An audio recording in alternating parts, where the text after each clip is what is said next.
जी ने तो बड़ी सुंदर व्यवस्था की है। मंदिर में आप जाओ तो आप देखो दोनों ओर कटहरा लगा है ना, कि तो इधर खड़े होइए, उधर खड़े होइए। कुछ होते हैं जिनको वीआईपी बनने का ही चस्का होता है, वो तो बीच में ही सामने जाकर बैठेंगे। बैठ जाओ, खूब बैठो, उनकी दृष्टि वहां पड़ती ही नहीं है। आप खूब बड़े आदमी बन के वहां सन्मुख जाकर बैठो, तो उनकी दृष्टि वहां पर पड़ती ही नहीं है। और जब बात श्री कृष्ण की हो, जब बात वृंदावन बिहारी की हो, उनकी तो चितवन ही तिरछी है। वो तो क्या इधर देखेंगे क्या इधर देखेंगे। आप बैठे रहो वहां सामने। इसीलिए देखो बड़ी सुंदर व्यवस्था है, ठाकुर जी की व्यवस्था है। ठाकुर जी ने कहा सब वीआईपी यहां बैठा हो सामने हमारे, क्योंकि यहां हम देखते ही नहीं। हम तो सदा से देखते आ रहे हैं, संत भक्त दर्शन करते हैं ना, तो कटहरा के तो इस ओर खड़े होकर दर्शन करते हैं या इस ओर खड़े होकर दर्शन करते हैं। सामने श्री जी की दृष्टि जाती नहीं।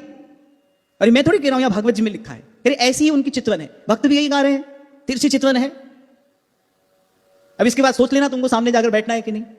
वहां तो बड़ी सुंदर व्यवस्था है, इसीलिए तो कटहरा लगा है। दोनों ओर से खड़े होकर दर्शन करिए, कभी श्री जी की दृष्टि आप पर पड़ेगी। आप सेठ साहूकार बनकर जाते हो, आप बड़े आदमी वीआईपी बनकर जाते हो, आपके लिए बिल्कुल द्वार खोला जाता है, 2 आदमी यहां 2 आदमी वहां, आपको बीच में ले जाकर बैठाया जाता है, करते रहो तमाशा। ठाकुर जी नहीं देखते हैं वहां पर, उनकी दृष्टि वहां पर जाती ही नहीं है। उनकी दृष्टि या तो इधर जाती है या उधर जाती है। तो ऐसी तिरछी चितवन है जिससे वो जो मन मत से है ना पकड़ लेते हैं श्री ठाकुर जी।